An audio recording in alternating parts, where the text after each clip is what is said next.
This is stage 4-2 in the original Super Mario Bros. It doesn't really look that menacing.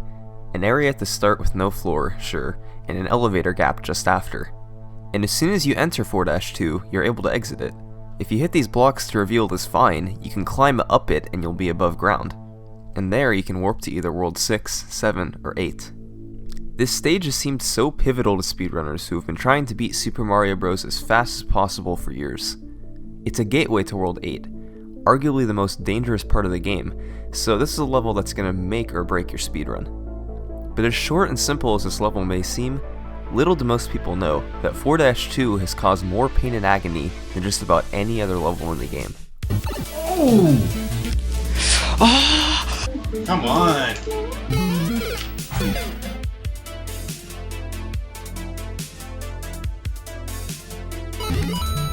Man, no.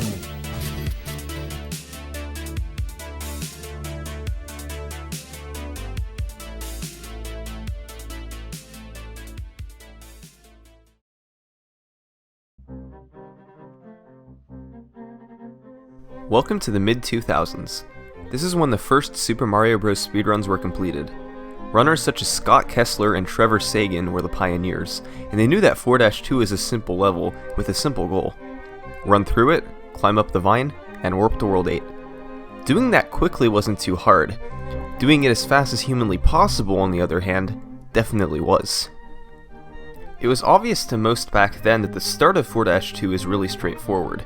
You jump across this gap, stomp on a Goomba, and then continue jumping forward until you're on the platform. Then you jump off the platform to hit the block that makes the warp zone vine appear. But this is where it got really tough. You have to tap left to slow down to nearly a stop, and then jump to reveal this invisible block. Then you tap left again just enough to completely stop, landing just to the right of the invisible block you revealed. Finally, you jump on top of the block, onto the top platform, and onto the vine. Doing this in real time at full speed requires a ton of precision, and it took runners quite a bit of time to get good at it.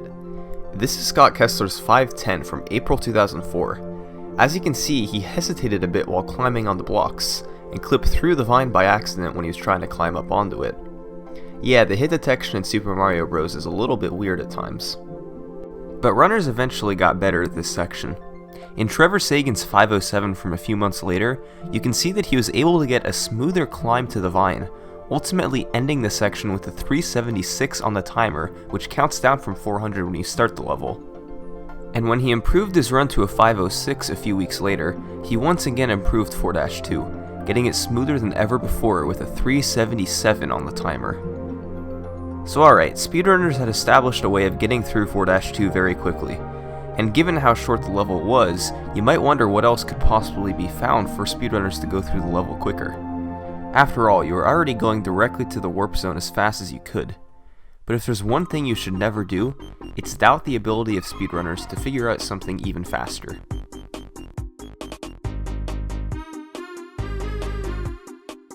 When you're playing through Super Mario Bros., you're occasionally able to leave the screen you're on to enter another screen. Sometimes this other screen is an underground coin cache, sometimes it's a bonus section, and sometimes it's a warp zone. Every time you can exit the screen you're on to access one of these zones, be it a pipe, a vine, or whatever, I'll be referring to as an exit zone. Now, 4-2 is a little bit unique. Almost immediately after beginning the level, it has two of these exit zones back to back. The first one is the vine that you take to the warp zone, and the second one is this pipe a few blocks down that takes you to an underground room with coins. But there's a catch. The game can only have one of these zones loaded at the same time. It can't say, if you go up the vine you go here, but if you go down the pipe you'll go here.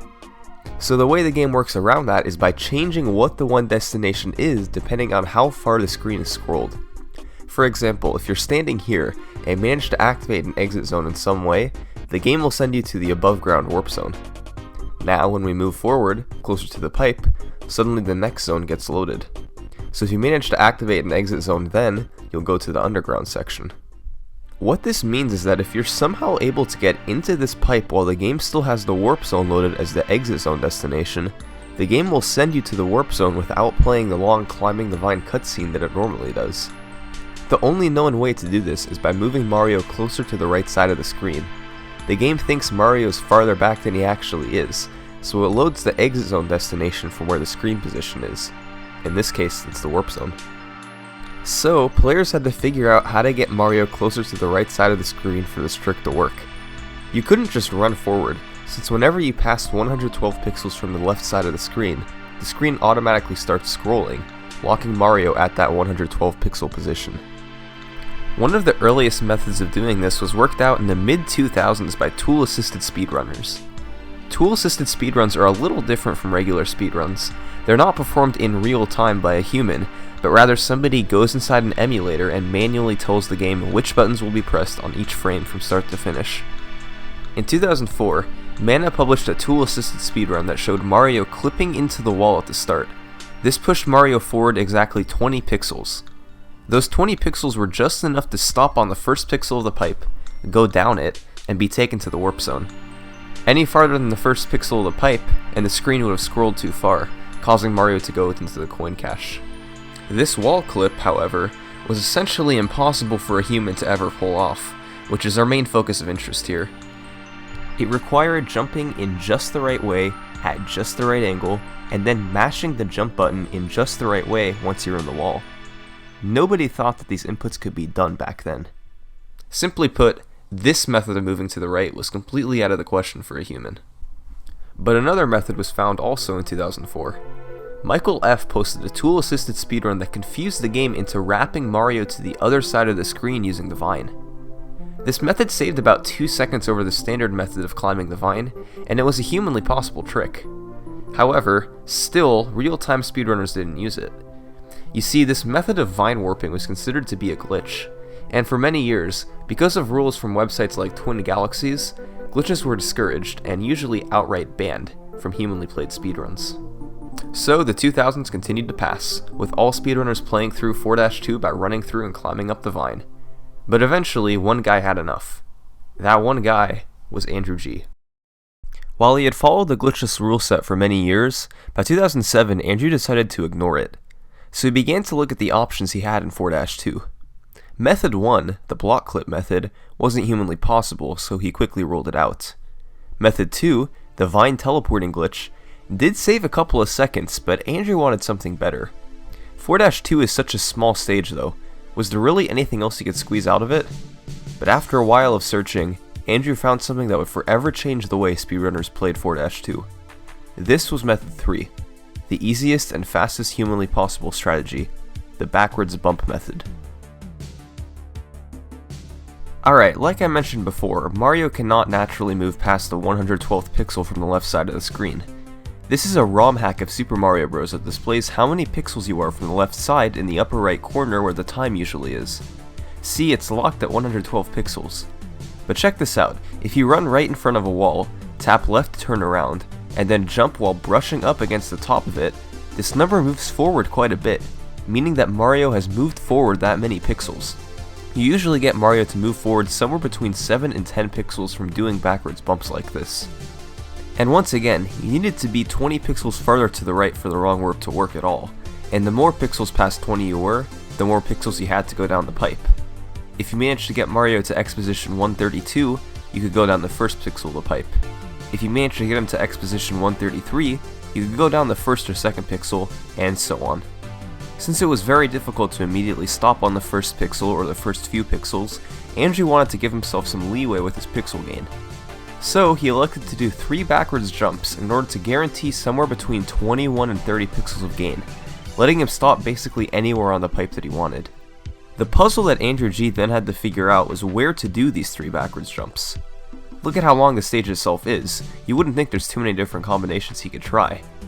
But some jump locations gave smaller bumps than others, some involved waiting for piranha plants to move, and some were impossible to get if you did others first.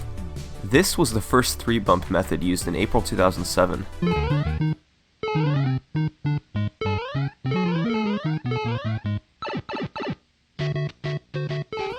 Notice how he's able to go down the middle of the pipe and the wrong warp still works.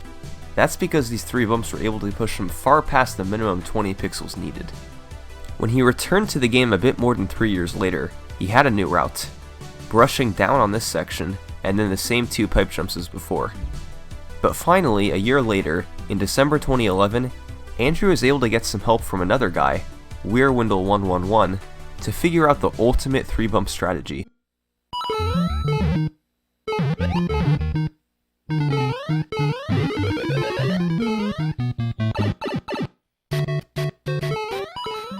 It was able to get him into the pipe at a 375 instead of a 374, and ultimately ended up saving one frame rule over the previous 3-bump methods.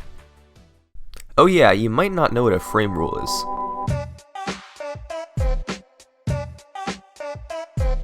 Because of what runners call the frame rule, you can only lose or gain time in increments of 21 frames, or approximately 0.35 seconds, in Super Mario Bros. In every level other than 8-4. This is because at the end of every level, the game only checks for completion every 21 frames instead of every frame. To quote current world record holder Damien, it's as if at the end of every level, a bus arrives every 21 frames to bring you to the next level.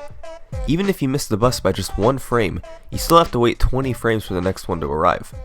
Sometimes though, you'll arrive just before a bus comes, and you'll hardly have to wait at all. Anyway, for years, this particular 3-bump method was the fastest method that any runner was attempting to complete 4-2 in a speedrun of Super Mario Bros. But Andrew G did know of one potential faster method. If done correctly, you would go into the pipe at 376, and save a frame rule over the fastest 3-bump method. However, at the time, this was by far the hardest and most random method any runner had ever come up with to complete any stage in Super Mario Bros., let alone just 4-2. It would lead to years of resetting speedruns over and over again in 4-2 just to save those 0.35 seconds. Ladies and gentlemen, I present to you the 2-bump method, better known as Fast 4-2.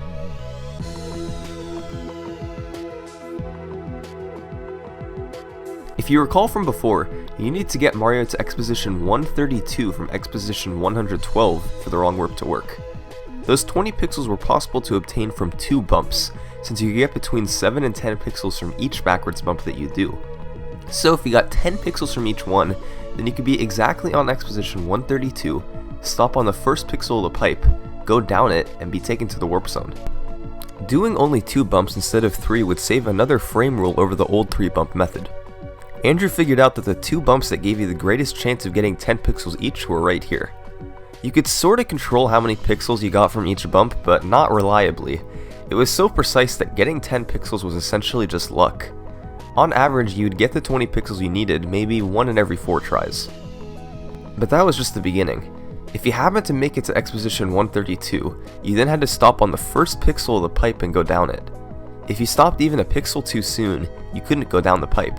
And if you're a pixel too late, you would go down to the coin cache instead of to the warp zone.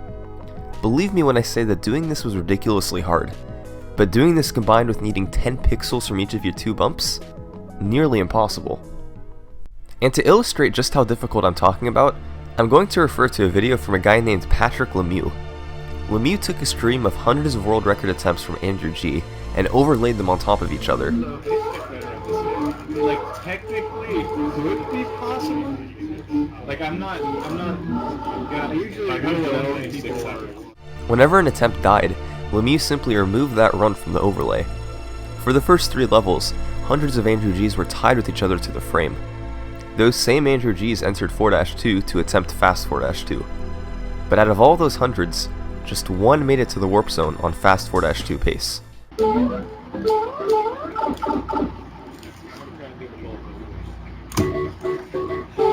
Whenever a run happened to make it past 4-2, Andrew fell silent.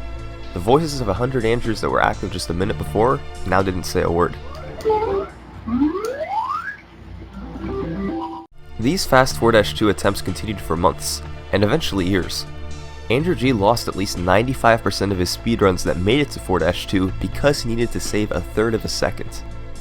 Eventually, runners stopped trying for fast 4-2 because other, easier time saves were found in other levels. But by 2016, the world record got back to the point where the fast 4-2 frame rule needed to be saved for a good chance at the world record. But runners hated doing 4-2. It was stupidly hard and largely out of your control. Damien, Cosmic D12, Andrew G, none of these guys really wanted to do fast 4-2 anymore. Was there anything else they could squeeze out of such a small stage? Remember before how I mentioned that Weirwindle 111 helped Andrew discover the best 3-bump method of Fast 4-2? Well, it turns out, back in 2011, Weirwindle also discovered something else.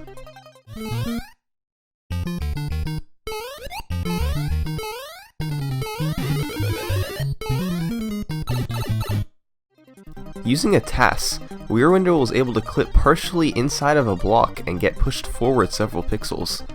Runners didn't look into this trick anymore back in 2011, however, because it didn't actually push you enough pixels ahead to get the 20 pixels needed, only about 17, and the inputs that Weirwindle was doing required pushing left and right on the controller at the same time, which wasn't possible for a human. So runners forgot about it for a couple of years, but one day in 2016, Andrew G realized a couple of things. One, you didn't actually need to press left and right at the same time to get this to work. And 2, you could just do a bump earlier to make up for the pixels you're short of 20. If you did all of this really quickly, you would potentially have a few more pixels to go down the pipe, and still be taken to the warp zone.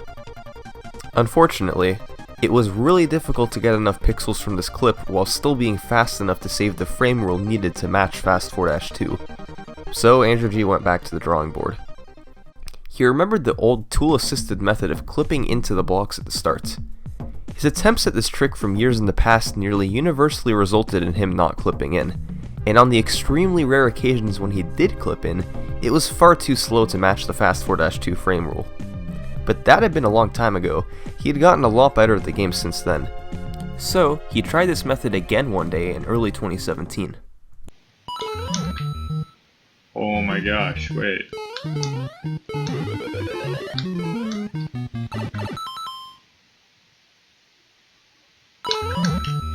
Holy crap. I can't believe it. About 100,000 more times. What in the world? Holy crap. Holy crap. Unbelievably, the once considered impossible TAS method was now humanly possible. If done correctly, it could just barely be fast enough to match the Fast 4-2 frame rule.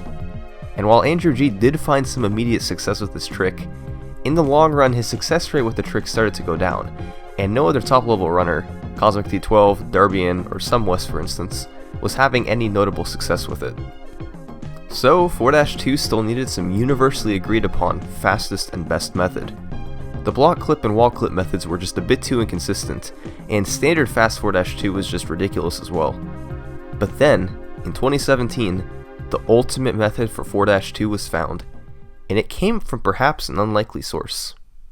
This guy's name was XX420BlazeIt XX. He noticed another old tool-assisted method of clipping into the wall a few blocks above the ground.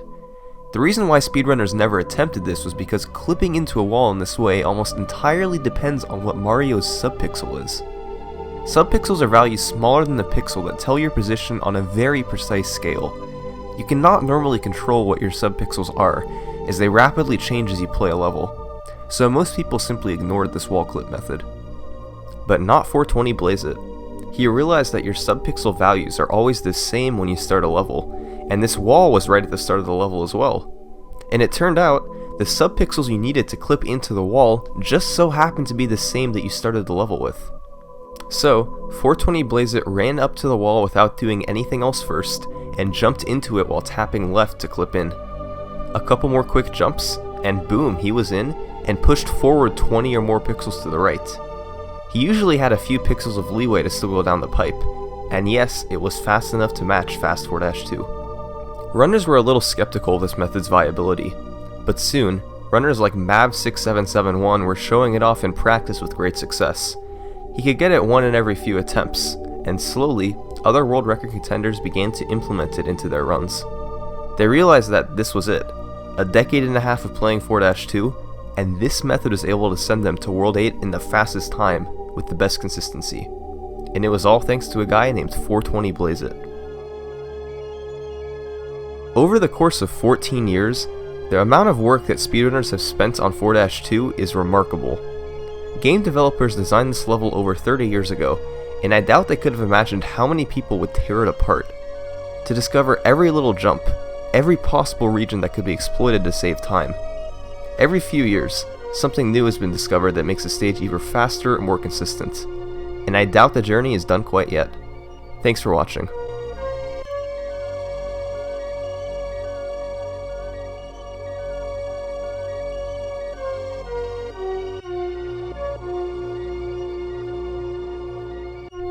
Hey, it's time to plug my Twitch again. You guys should come follow me at twitch.tv/summoningsalt. I speedrun stuff there sometimes. Thanks.